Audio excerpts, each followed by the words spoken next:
Donc bonjour, aujourd'hui je reçois Gershon et Pierre-Yves d'Hypknowledge.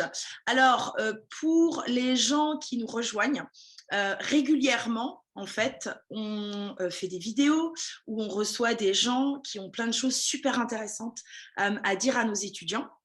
Et aujourd'hui, j'ai voulu vous recevoir parce que je discute assez régulièrement avec Pierre-Yves maintenant depuis plusieurs mois pour parler de la solution Hypknowledge qui est, je crois, assez nouvelle sur le marché.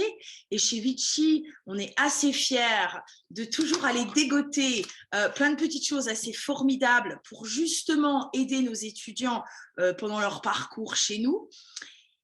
Et quand Pierre-Yves m'a contacté il y a quelques mois, je me suis dit, là, il y a vraiment quelque chose à voir, il faut que je m'arrête là-dessus. Donc, Gershon, vous êtes le cofondateur d'Hypknowledge. C'est vous qui avez, je crois, amené le projet, qui est à l'initiative de tout ça. Est-ce que vous pouvez, bon, des fois je te dis vous, des fois je te dis tu, on va dire tu, est-ce que tu peux nous dire un petit peu dans sa globalité exactement ce qu'est Hypknowledge, pourquoi tu en as eu l'idée, parce que moi c'est vraiment ça qui m'intéresse, et en gros comment ça marche pour les étudiants en langue étrangère. Je vais te raconter ça d'une manière très simple, Nathalie. Bien, L'idée d'une manière très simple d'Hypknowledge, c'est d'avoir créé toute une plateforme, une application digitale qui permet l'apprentissage des langues dans un état d'hypnose. Pourquoi? Parce que si tu imagines l'état d'hypnose, là, à lui tout seul, il va être responsable de plusieurs grandes composantes qui sera très utile dans le fait d'apprendre une langue et de pouvoir l'exprimer. Quand je suis dans un état d'hypnose, qu'est-ce qui se passe? J'ai toute mon attention qui va être centrée dans l'instant présent sur le sujet. Et j'ai toute ma concentration qui va être ciblée. Ça veut dire qu'au final, je suis en train d'optimiser, si tu veux, les dimensions cognitives qui seront utiles dans le fait d'apprendre. Attention, concentration, mémorisation, motivation. Donc ça veut dire qu'avec l'état d'hypnose, dans un premier temps, il faut vraiment que tu comprennes qu'on cherche à optimiser le temps passé par rapport à la performance d'apprentissage. Deuxième point, tu as pu le constater, toi qui es un organisme de formation, on a beaucoup d'apprenants qui cherchent à apprendre une langue, mais par intellectualisation du conscient, c'est-à-dire à essayer de comprendre la langue apprise par rapport au cadre de référence. Alors, on ne dit pas que ce n'est pas bon, on dit juste que ça va créer plein d'interférences, et au final, ça vient inhiber l'apprentissage. J'en arrive à ma deuxième dimension par rapport à l'hypnose. Dans un état d'hypnose, je mets de côté le système conscient pour être dans une absorption de la langue à un niveau inconscient, comme lorsque tu as appris ta langue maternelle, c'est-à-dire sans aucun cadre de référence ou d'analyse intellectuelle par rapport à une autre langue. Okay? Là, on est dans la dimension apprentissage. Et le sens et la grosse signature aussi, à mon sens, d'Hypknowledge, et qui, je vais répondre à ta deuxième question, c'est pourquoi cette idée-là, c'est quand on est confronté à l'apprentissage, on est confronté à nos problématiques. La peur du jugement, la peur de ne pas réussir, la peur de ne pas y arriver, la difficulté, qu'est-ce qu'on va penser, le manque de confiance, le manque d'estime. En fait, toute cette catégorie que l'on va trouver chez l'individu qui se situe au niveau de la dimension psychologique ou émotionnelle. Et la grande force de l'état d'hypnose, puisqu'à la base, tu le sais, c'est quand même un outil de thérapie, un outil de coaching, un outil de préparation mentale, c'est d'aider l'individu à aller travailler sur ses blocages inconscients, sur ses schémas de pensée, sur ses réactions émotionnelles, pour l'aider à se transformer de l'intérieur et donc gagner en confiance, libérer les croyances, sortir des blocages passés. Et ça, c'est la grande force d'Hypknowledge, c'est d'accompagner également l'apprenant dans cette dimension. Alors, tout ça, c'est fascinant. Rassure-moi, tu ne mets pas au chômage les gens comme nous qui gérons des organismes de formation en langue étrangère. Mais au contraire, justement, notre force, nous, c'est de vous proposer un super outil qui va pouvoir accompagner l'individu dans la dimension humaine, psychologique, émotionnelle. Même le meilleur prof de langue ne saura pas faire grand-chose face à quelqu'un qui a peur de parler. Parce que la problématique de peur, c'est-à-dire l'émotion qui limite l'individu dans son expression orale, elle ne se situe pas au niveau de l'apprentissage de la langue, elle se situe au niveau de son blocage émotionnel. Combien de personnes ont une grande richesse vocabulaire, ont une grande compréhension syntaxique, sont très douées dans la compétence dure de la langue, mais au final se retrouvent bloquées à l'expression? Donc, notre job à nous, c'est de vous aider à apporter cette dimension-là pour justement vous permettre, dans des objectifs de pleine formation, au contraire, de libérer la parole et d'être justement dans l'action de parole avec un professeur. Ce qui manque à Knowledge. Ce qui manque à Knowledge, à la limite d'une application, c'est ce côté one-to-one, ce côté échange. Donc, au contraire, c'est une vraie complémentarité. Parfait.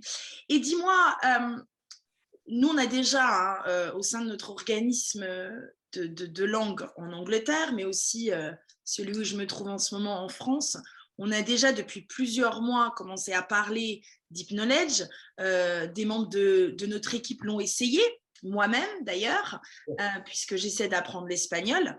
Donc moi, je suis convaincue que ça fonctionne. J'adore l'utiliser absolument. Qu'est-ce que tu dis ou dirais aux gens qui répondent, et moi j'ai souvent eu ça, ah non, mais moi, l'hypnose, ça ne marche pas. Ensuite, la deuxième chose, c'est qu'on parle des spectacles où on endort les gens sur scène, on leur fait faire n'importe quoi, etc. Et du coup, j'ai pas mal d'étudiants qui sont venus vers moi avec ce genre de réflexion. Après, il y en a d'autres qui tout de suite ont été charmés. J'ai une dame qui m'a dit « Ah, l'hypnose, c'est formidable. J'ai arrêté de fumer il y a 10 ans grâce à l'hypnose. J'avais essayé 15 méthodes avant, j'étais jamais arrivée. Faites-moi essayer Hypknowledge. Moi, j'adore ce genre de choses. » Mais voilà, donc j'aurais bien aimé savoir quel argument tu peux m'apporter que je peux également utiliser quand on parle un petit peu, soit que les étudiants me disent « Non, mais moi, l'hypnose, c'est pas pour moi. » Alors, c'est une barrière que j'ai un petit peu du mal à surmonter. Puis la deuxième, je t'avoue qu'effectivement, qu'on parle souvent des spectacles très divertissants où les gens font n'importe quoi sur scène. J'ai un petit peu l'impression que du coup, les gens associent ça à la vraie hypnose. Qu'est-ce que je peux leur répondre? Justement, quand il y a cette objection, ça veut dire que la représentation autour de l'hypnose, l'image que je me fais par mes connaissances est erronée. Le plus bel exemple, Nathalie, qui va parler à tout le monde, et vraiment, on ne peut pas mieux l'illustrer, tu as déjà connu cette sensation, des fois, de devoir faire une tâche qui est importante pour toi. Tu te retrouves devant ton ordinateur ou devant la chose qui permet de faire la tâche, tu passes du temps, mais tu n'as aucune productivité, parce que tu es là, mais tu n'es pas là. Tu es parasité, tu n'y es pas. Mais pourtant, tu dois... Tous les jours. Ouais, tu forces consciemment, et en fait, tu n'as aucune productivité. Et on a tous connu cette sensation, quand elle nous arrive, elle est juste incroyable. Une sensation où on a l'impression d'être déconnecté de là où on n'est même plus focus sur ce qui se passe à l'extérieur, on a l'impression d'être complètement immergé dans ce qu'on est en train de faire, comme si notre pensée, notre créativité, notre action, nos décisions, nos gestuelles étaient toutes parfaites, et on se retrouve dans des états pendant 20, 30 minutes, 1 heure, 2 heures, une matinée entière, d'être dans une espèce de surproductivité, en étant limite même plus conscient d'être là. Tu vois ce que je veux dire, cette sensation? Et bien là, on l'a tous, on l'a tous. Et bien si tu fais pause sur image, qu'est-ce que tu constates? Qu'à ce moment-là, tu n'étais plus piloté par de la pensée, par du raisonnement conscient, tu étais guidé par un calculateur beaucoup plus rapide, beaucoup plus profond, qui est celui de ton inconscient. Ça, c'est ça l'état d'hypnose. C'est un état où je suis toujours conscient d'être là, mais j'ai décroché ce système pour être piloté par mes processus qui sont beaucoup plus complexes.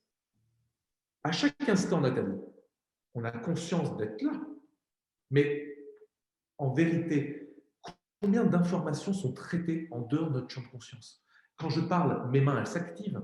Est-ce que je réfléchis consciemment à me dire, tiens, pour donner du poids à ce que je vais dire, je vais faire en sorte que ma main bouge? Pas du tout. Mais ma main, elle bouge pas parce qu'il y a un pantin qui me contrôle. Elle bouge parce qu'il y a bien quelque chose qui, neurologiquement, a activé l'action de bouger. Sauf que ça ne s'est pas programmé au niveau de mon conscient. Ça s'est programmé au niveau de mon inconscient. Tu comprends? Donc, l'état d'hypnose, c'est vraiment juste ça. En fait, c'est de comprendre qu'à chaque instant, ton conscient est là et ton inconscient pilote tout un tas d'informations. Et ben, l'état d'hypnose, c'est juste se servir de ce supercalculateur. Ok? Fascinant. Je ne sais pas si je saurais aussi bien répondre aux clients qui m'en parlent, mais je vais essayer.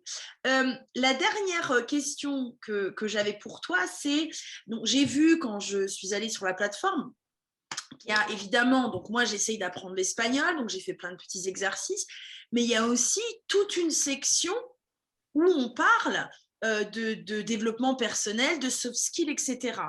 Est-ce que ça, c'est quelque chose que vous avez, qui était toujours prévu, ou c'est quelque chose que vous avez décidé de rajouter à la plateforme? Parce que finalement, j'ai l'impression que ça fait deux choses en une qui se rapprochent, mais qui sont vraiment super intéressantes. Et du coup, je me demandais si c'était quelque chose que vous aviez développé plus tard parce que vous vous rendiez compte que c'était super important. C'est quelque chose que vous cherchez à développer? En fait, l'essence même de la création de Deep Knowledge, c'était de permettre à tout un chacun de réussir à apprendre et de surtout se sentir en confiance dans l'apprentissage et dans l'expression de la langue. Donc, c'est-à-dire que la dimension psychologique et émotionnelle, elle a toujours été là Ouais. à la naissance Deep Knowledge. À quoi ça sert d'apprendre une langue si je n'ose pas la parler? À quoi ça sert d'apprendre une langue si je n'ose pas voyager de peur de? À quoi ça sert de créer de l'apprentissage si, quand je me retrouve face à un public à devoir m'exprimer, eh ben, je ne me sens pas à l'aise? Tu vois, donc la dimension psycho-émotionnelle, en fait, elle est présente à chaque instant. Donc, nous, ces séances complémentaires qui sont très orientées soft skills pour la langue ont toujours été dans la plateforme Knowledge, puisque c'est la signature. J'accélère l'apprentissage et je libère les blocages pour oser prendre la parole. Maintenant, les autres séances qui vont toucher à d'autres dimensions humaines, telles que le mieux-être, la relaxation, la gestion des angoisses, le développement du leadership, pousser la réflexion, l'imagination, toutes les soft skills autres qui sont en lien avec la langue, sont des choses que l'on a rajoutées petit à petit, puisque c'est aussi la force Deep Knowledge, c'était d'amener ce côté évolution personnelle dans l'apprentissage. Parfait, merci. Alors, juste un petit mot pour terminer. Est-ce que tu as des conseils à donner à nos étudiants qui utilisent la plateforme à côté, en complément de leur séance de coaching avec nous, ou des conseils à donner aux membres de notre personnel, la fréquence d'utilisation de la plateforme? Est-ce qu'il y a une règle? Est-ce que c'est quelque chose d'assez personnel? Est-ce qu'il y a des tests qui ont été faits pour voir un petit peu les résultats qui étaient obtenus? Est-ce que tu as des conseils à nous donner là-dessus? Il faut partir du principe que les grosses évolutions dans la subjectivité par rapport à la langue, ça veut dire le fait d'oser prendre la parole, de se sentir progresser, de sentir ah ben oui, tiens, je me mets à penser dans la langue, j'ai plus d'automatisme, quand je parle, c'est beaucoup plus fluide. Toute cette dimension très subjective apparaît à peu près toutes les 20 heures d'écoute sous hypnose, 20-25 heures. C'est-à-dire qu'il y a vraiment, voilà, vraiment de gros gaps qui sont passés toutes les 20-25 heures. L'idée, c'est de réussir à installer les séances d'hypnose. Tu as vu, elles font 25 minutes, 25, entre 20 et 30 minutes en fonction du niveau dans lequel tu es. L'idée, c'est vraiment de réussir à les installer dans une habitude. Il ne faut pas créer une pression de performance et il ne faut pas non plus se donner trop de veste pour éviter d'être dans l'abandon. Donc, c'est plutôt d'essayer de trouver un rythme qui est largement tenable. Tu vois, même si c'est 2 séances, 3 séances par semaine, c'est OK. Ça ne sert à rien de se forcer à se dire, je vais faire ma séance d'hypnose tous les jours. Non, parce que ça va créer une pression qui peut générer de l'émotion un peu limitante. Au contraire, vaut mieux 2-3 sessions par semaine, tu vois, 1 heure d'écoute sous hypnose, 1-2 heures d'écoute sous hypnose. En tout cas, trouver un rythme qui est bon et de faire confiance au fait que ce qu'on va apprendre sous hypnose, on ne va pas avoir un résultat là dans l'immédiateté de la première séance. C'est vraiment à force juste de répétition à niveau inconscient que l'inconscient va programmer tout ça. Et à un moment donné, vous allez voir que vraiment la langue, elle va venir d'une manière hyper fluide, hyper naturelle. Et c'est ça qu'on va rechercher. Moi, pour un petit témoignage personnel, donc j'ai commencé avec l'espagnol et franchement, moi, j'ai vu un résultat au bout même de la première séance. Là où j'ai vu un résultat, c'est que, alors que je suis bilingue quand même depuis longtemps, j'ai appris l'allemand jusqu'au bac, j'avais fait juste un tout petit peu d'espagnol, donc je pense qu'un de mes domaines de prédilection, ça a quand même toujours été les langues étrangères, mais je crois que j'ai fait un espèce de blocage sur l'espagnol. Je sais pas, j'ai dû avoir un prof qui était méchant avec moi à l'école. Et du coup, à chaque fois que j'essayais un petit peu d'apprendre l'espagnol, ça fonctionnait pas, j'arrêtais. Je sais pas, peut-être aussi parce qu'on me complimente très souvent sur mon anglais. Donc, est-ce que je me disais que d'un seul coup, je me retrouvais dans une langue où là, par contre, je suis pas du tout confiante et je recommence à zéro. Mais au bout de même la première ou deuxième séance sur Hypnowledge, je me suis rendu compte que je répondais aux questions, après l'hypnose, hyper rapidement. Ok, génial. Et Génial. franchement, moi, j'en ai fait que 2. Hein. Au bout de 2, c'était vendu dans ma tête, c'était un truc qui fonctionnait. Je me suis vue sur mon canapé un soir répondre très rapidement aux questions. Et ça peut paraître simple et pas hyper significatif. Pour moi, ça l'est. Parce que ça fait tellement longtemps que j'essaye d'apprendre l'espagnol, je commence, j'arrête, je m'y tiens pas du tout, donc je suis la pire des étudiantes. Là, je me suis dit, allez, c'est l'occasion. Et franchement, après la petite séance, bah, j'hésitais pas du tout à répondre. Je me disais pas, attends, là, il dit quoi et tout. Donc moi, tu dis, il faut pas s'attendre à des résultats tout de suite. Et ben franchement, alors je ne parle pas couramment hein, encore. Je suis allée en Espagne le mois dernier. Et ben, j'hésitais pas. Alors, je dis 3 mots. Mais voilà, un jour, j'avais besoin de piles. Oui. Je suis rentrée dans un magasin, j'ai demandé des Donc, piles. Alors, j'allais attends, dire. j'ai regardé sur Google comment on faisait piles, toi, juste avant de rentrer dans le magasin. Mais je me suis mise à demander. Et ça m'a. Enfin, moi, j'étais ravie, pour moi personnellement, mais aussi parce on veut vraiment que nos étudiants adoptent Hypnolège. Mais j'étais ravie parce que je me suis dit, c'est qu'un tout petit truc. Ouais. Mais quelque part, avec juste quelques séances, j'ai un déclic parce que je vais à Fuerteventura tous les ans et j'ai un peu honte de dire qu'avant, je ne parlais pas tellement. Bon, il y a eu que... Et là, je me suis... Franchement, mais même les petits trucs de politesse, alors qu'ils parlent tous anglais, pour moi, c'est plus facile de parler anglais. Je me suis mise à dire plein de petits mots, j'essayais, j'étais toute fière de moi. Non, mais toi, ce qui a vraiment été fort du coup sur Ectoled, c'est que ces 2 séances t'ont vraiment permis de faire sauter le verrou limitant que tu avais installé. On est vraiment dans la dimension là, très psycho et très émotionnelle. Tu vois, bien sûr, tu avais déjà de la connaissance un petit peu en espagnol, mais là, toi, tu es vraiment venu changer ta relation par rapport à toi et à l'espagnol. Tu vois, voilà. Mais c'est ça, c'est vraiment ça. On enlève la bride et ça permet l'expression. Bah, fabuleux, super. C'est fabuleux. Ouais. Mais écoute, moi, je n'ai pas d'autres questions. Je te remercie. C'était super intéressant. Je pensais bien connaître le produit Hypnolège, mais là, j'ai pris quelques notes. Vraiment, c'est formidable. Je suis sûre que tous nos étudiants seront ravis de t'entendre. Pierre-Yves, tu veux rajouter quelque chose ? Non, non, bah merci beaucoup déjà Nathalie de cette mise en relation avec Gershon, qui lui, en tant que psychologue et psychothérapeute, était là pour apporter la vision d'Hypnolège et pourquoi aujourd'hui utiliser une solution comme la nôtre en complément de votre expertise. Donc, merci pour cette belle initiative et puis ravi de pouvoir la faire essayer à tes stagiaires, à tes apprenants. Pour justement les aider dans leur blocage et dans cette dimension vraiment humaine pour qu'ils les aider à aller encore plus vite dans leur apprentissage linguistique. Donc, merci à toi. En tout cas, ouais. Bah, moi, je suis ravie de cette collaboration. Je pense vraiment que ça va aider beaucoup de nos étudiants. Donc, merci à vous deux et à très bientôt. Merci beaucoup. Au revoir. À bientôt Nathalie. Au revoir.